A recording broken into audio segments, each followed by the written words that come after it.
Hi guys, അപ്പോൾ അങ്ങനെ ജൂറിയൊക്കെ കഴിഞ്ഞ് ഒരുപാട് നാളായിട്ട് കാത്തിരിക്കുന്ന ദിവസം വന്നെത്തിയിരിക്കുകയാണ്. അപ്പോൾ ജൂറി കഴിഞ്ഞിട്ടുള്ള എൻ്റെ റൂമിൻ്റെ അവസ്ഥയാട്ടോ. അങ്ങനെ റൂമൊക്കെ ഒതുക്കി ഒക്കെ പാക്ക് ചെയ്ത് ഞാൻ തിരിച്ച് നാട്ടിലേക്ക് പോവാണ്.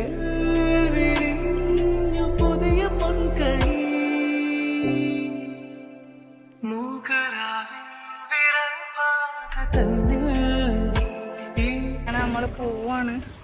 ഇവിടെ ഭയങ്കര ചൂടാണ്. അങ്ങനെ ഊബർ വന്നു ഗൈസ്. നമ്മൾ 2 പേരുടെയും ലഗേജൊക്കെ ഏകദേശം കുറവ് തന്നെയാണ്. എനിക്കൊരു ട്രോളിയും പിന്നെ എൻ്റെ ലാപ്പിൻ്റെ ബാഗാണ് ഉണ്ടായത്. പിന്നെ ഫിസക്കും അതുപോലെ തന്നെ. എന്തൊക്കെയോ മറന്ന പോലെ. ഫിസ നീ അങ്ങനെ പറയട്ടോ, ഞാൻ 100 പ്രാവശ്യം ചോദിച്ചായിരുന്നു എന്തേലും മറന്നു.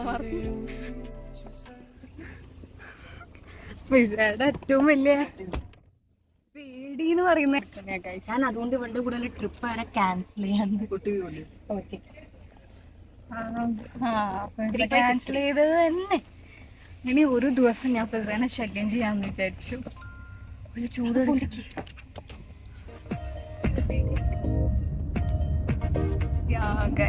അങ്ങനെ വീട്ടിലേക്ക് പോവാ. പറഞ്ഞ് ഒടിയില്ലാത്ത റിസൾട്ട്. ആര് പറഞ്ഞു ഇത്രയും എനിക്കുണ്ടായിരുന്നു അവിടെയൊക്കെയോ. കാരണം അങ്ങ് മടുത്തു. ജൂറിയൊക്കെ ആയി ശരിക്കും പറഞ്ഞാൽ മടുത്തായിട്ടുണ്ടായിരുന്നു. പിന്നെ പോവാണ്. പിന്നെ ഏച്ചി വരുന്നുണ്ട്, അത് വേറൊരു സന്തോഷം. അപ്പൊ ഇനി പ്രാവശ്യം വീട്ടിൽ ഞാനും ചേച്ചി അച്ഛനൊക്കെ കൂടെ അടിച്ചു പൊളിക്കും എന്നൊക്കെ വിചാരിക്കുന്നു. അപ്പൊ നമുക്ക് നോക്കാം.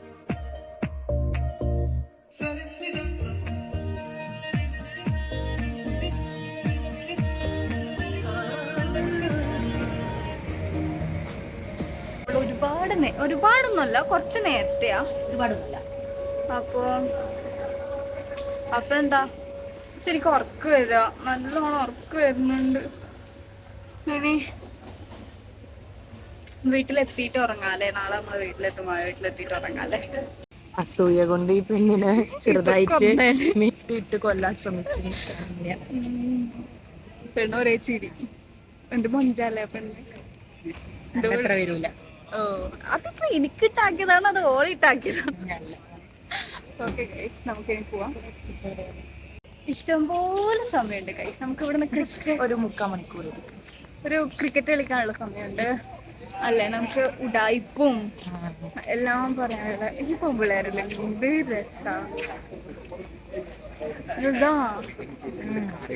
കണ്ടോ, അത് മിന്നിത്തിളങ്ങുന്ന കണ്ടോ. പക്ഷെ ഒറിജിനൽ ആയിട്ട് അത് മിന്നിത്തിളങ്ങണില്ല.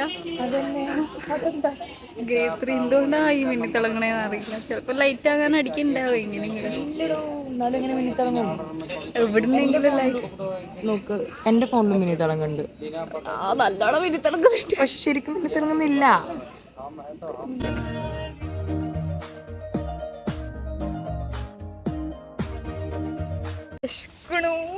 നമ്മളുടെ കാര്യം അറിയാം. സാധാരണ നമ്മള് പോകുന്നതിന് മുമ്പ് വൈകുന്നേരം ജൂറി കഴിഞ്ഞ് പുറത്തിറങ്ങുക, എന്നിട്ട് സാധനങ്ങളൊക്കെ തിന്നാനുള്ളത് ആവശ്യത്തിലധികം വാങ്ങുക, അങ്ങനത്തെ കുറച്ച് കലാപരിപാടിയൊക്കെ ഉണ്ട് കേട്ടോ. ഇന്നലെ ജൂറി കഴിഞ്ഞ് വന്നതും പിന്നെ ഭയങ്കര ടയേർഡായിരുന്നു. കാരണം ഞങ്ങൾ ഉറങ്ങിയിട്ടുണ്ടായിരുന്നില്ല. ഞങ്ങൾ ആകെ 1 മണിക്കൂറൊക്കെ ഉറങ്ങി. അപ്പോൾ ഭയങ്കര ടയേർഡായിരുന്നു. നമ്മൾ ഒന്നും വാങ്ങിയിട്ടില്ല കേട്ടോ. എന്നിട്ട് ഞാനാണ് ഇന്നലെ ഭയങ്കര ചൂടും പറ്റില്ല. ചൂട്. ഞാനാണെങ്കിൽ എൻ്റെ ഡ്രസ്സ് വരെ മാറ്റാണ്ട് ഞാൻ ഉറങ്ങിയത്. എനിക്ക് ഉറക്കം ഞെട്ടുന്നത് 3:30. അപ്പോഴോ ബോധം വന്ന് അയ്യോ എനിക്ക് നാളെ രാവിലെ പോകണം. പിന്നെ പാക്ക് ചെയ്യാൻ തുടങ്ങി. എൻ്റെ ഡ്രസ്സൊക്കെ മാറ്റി. എന്നിട്ട് എന്താ മടുത്തപ്പോൾ 4 മണി 4:30 വീണ്ടും ഇറങ്ങി. രാവിലെ എണീറ്റ് ബാക്കി പാക്ക് ചെയ്തു. എന്നിട്ട് എന്നിട്ടാണ് നമ്മൾ ബ്രേക്ക്ഫാസ്റ്റ് ഒക്കെ കഴിച്ചു. നല്ലോണം കഴിച്ചില്ല. ഞാൻ മനഃപൂർവ്വം നല്ലോണം ബ്രേക്ക്ഫാസ്റ്റ് കഴിച്ചു. ലഞ്ച് മിക്കവാറും ഇറങ്ങാൻ പോകുമ്പോൾ ഞാൻ പിസ്സാനോട് ചോദിച്ചു,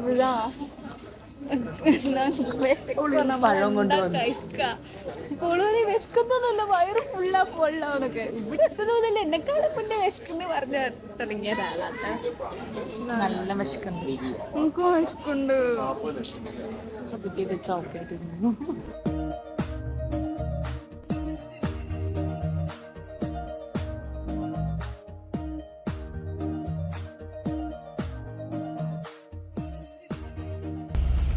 ഗൈസ് എന്റെ ഡൗഫിന്റെ കൂടെ ആയിരുന്നു. അതിന്റെ ലിങ്ക് ഞാൻ ഐ ബട്ടണിൽ കൊടുക്കാം, അതൊന്ന് കണ്ടു നോക്കി. എന്റെ സെക്കൻഡ് ഫ്ലൈറ്റ് ഫിസയുടെ കൂടെയാ.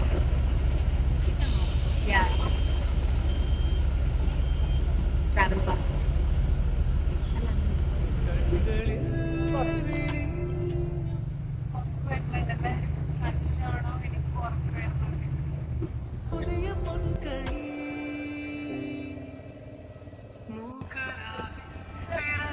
വെയിലാണ്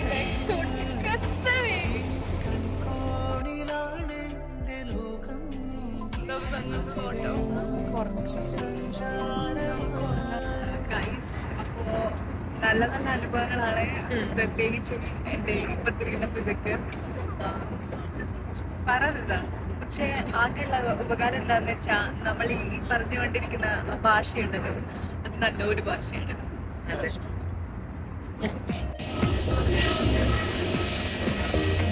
ബാംഗ്ലൂർ എത്തി ഗൈസ്. ഒന്നൊന്നര എത്തലായിരുന്നു. കഥകളൊക്കെ കൊറേ ഉണ്ട്.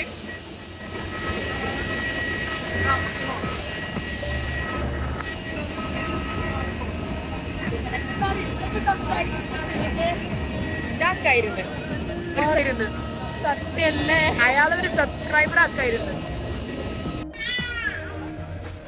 ഇത് നമുക്കൊരു എക്സ്പീരിയൻസ് ആയിട്ട് ഒരു വ്ളോഗിൽ തന്നെ പറയാനില്ല, സെപ്പറേറ്റ് വ്ളോഗ് തന്നെ വേണ്ടെന്ന് തോന്നുന്നുണ്ട്. വേറെ ആരെയും കുറിച്ചല്ല ഞങ്ങൾ ഈ പറയുന്നത്. ഞങ്ങളുടെ തൊട്ടടുത്തിരുന്ന ഒരു ഗുഡ് ലുക്കിംഗ് മൊട്ടത്തല ജെന്റിൽമാനെ കുറിച്ചാണ്. ജെന്റിൽമാൻ എന്ന് പറയാൻ പറ്റുക അറിയില്ല. ഒരു പക്ക കോഴി എന്താല്ലേ ഫ്ലൈറ്റിലും കോഴി. ആളിങ്ങനെ കോൺവെർസേഷൻ ഇങ്ങനെ ഉണ്ടാക്കി ആ കോൺവെർസേഷൻ കണ്ടിന്യൂ ചെയ്യാൻ വേണ്ടിയിട്ട് നന്നായി കഷ്ടപ്പെടുന്നുണ്ടായിരുന്നു. എന്തായാലും നമുക്കതൊരു ഒന്നൊന്നര എക്സ്പീരിയൻസ് ആയിരുന്നു. അയാളിങ്ങനെ ഓരോരോ സംസാരിച്ച് നമ്മളിങ്ങനെ ബുദ്ധിമുട്ടിക്കായിരുന്നു.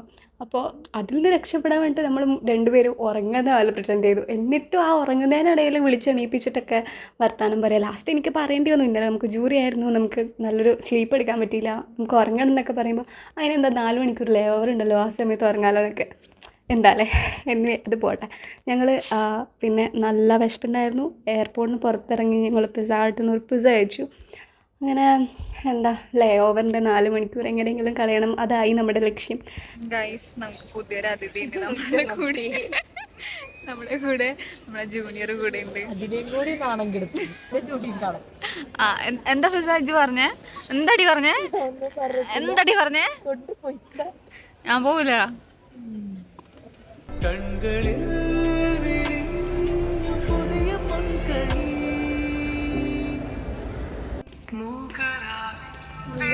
നമ്മള് പോവണം. കോഴിക്കോട് കാണാൻ പോവാണ്. എത്ര മാസത്തിന് ശേഷം നമ്മള് വീട്ടിൽ പോകണം? 5 മാസത്തിന് ശേഷം നമ്മൾ വീട്ടിൽ പോവാണ്.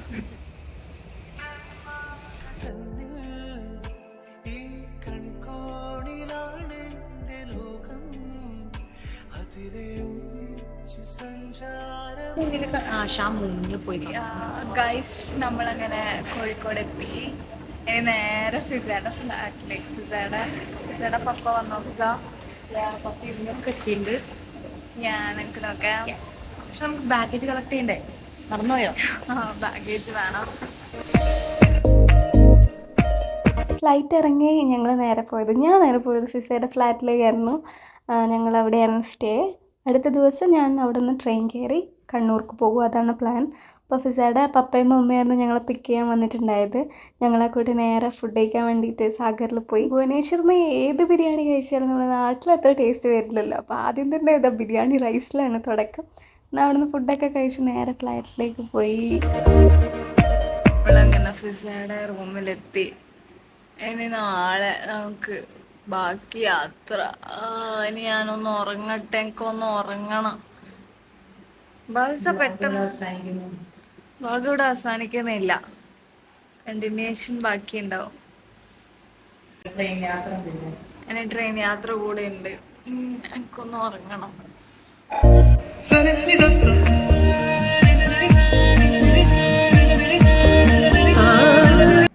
ചുന്തരീനെ നോക്കൂ, ചുന്തരീനെ ഗൈസ്. നമ്മൾ ഇറങ്ങാണ്. ഉമ്മടെ പിസ ഞാൻ പോവാണ്. ഇനി 1.5 മാസത്തിന് ശേഷം കാണാം അല്ലേ? കുറച്ചധികം പൊട്ടിണ്ട് കേട്ടോ നിന്റെ മുഖത്ത്. ഇതൊക്കെ ഇടുട്ടോ. ഇല്ല, ഫിദാന്റെ മുഖത്ത് അത്ര പുട്ടിയൊന്നും ഇല്ലല്ലോ. ഗൈസ് എന്നൊന്നും പറയില്ല കേട്ടോ. അതായത് കൊണ്ട് പറയും. പറയാൻ ഉദ്ദേശിച്ചതാണ്. ഇല്ല, എന്റെ ഉമ്മാനെ കണ്ടോളൂ ഗൈസ്. ഉമ്മാനെ കണ്ടോ ഗൈസ്? ആ യൂട്യൂബ് ചാനലിൽ റെയിൽവേ സ്റ്റേഷൻ. അയ്യോ ലൈറ്റ് ഇല്ല. ഇനി വീട്ടിലേക്ക് പോവാണ്. അവിടുന്ന് അച്ചാച്ചനൊക്കെ നോക്കുന്നേ. ഫിസാനെയും കൂടെ കൂട്ടിയാലോ എന്ന് വിചാരിക്കുന്നത്. വരുന്നോ ഫിസ? ഞാനും വരാം. ഓക്കെ. എന്നാ വാ, നമുക്ക് ഒരു പ്ലാറ്റ്ഫോം ടിക്കറ്റ് മാത്രമേ ഉള്ളൂ. അത് വെച്ച് കയറാൻ പറ്റുമെങ്കിൽ വരാം. ഒന്നും കുഴപ്പമില്ല, എൻ്റെ ആളാന്ന് പറഞ്ഞാൽ അവിടെ. ഓക്കെ ഗൈസ്, അപ്പോൾ ഇനി വീട്ടിലെത്തിയിട്ട് കാണാം.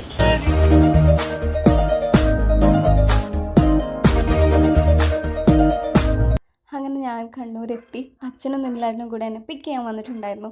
ഇതേ ദിവസം തന്നെ ഏച്ചു എത്തുകയാണ്. ഞാനും ഏച്ചു ഒരുമിച്ച് വീട്ടിൽ കയറാം എന്നതൊക്കെ ആയിരുന്നു പ്ലാനെങ്കിലും അതൊന്നും നടന്നില്ല. ഞാൻ ഉച്ചയാകുമ്പോഴത്തേക്ക് വീട്ടിലെത്തി, ഏച്ചു വൈകുന്നേരം ആകുമ്പോഴത്തേക്ക് വീട്ടിലെത്തി. അപ്പോൾ എൻ്റെ ഈ വ്ളോഗ് ഇവിടെ അവസാനിക്കുകയാണ് ഗൈസ്. ബൈ.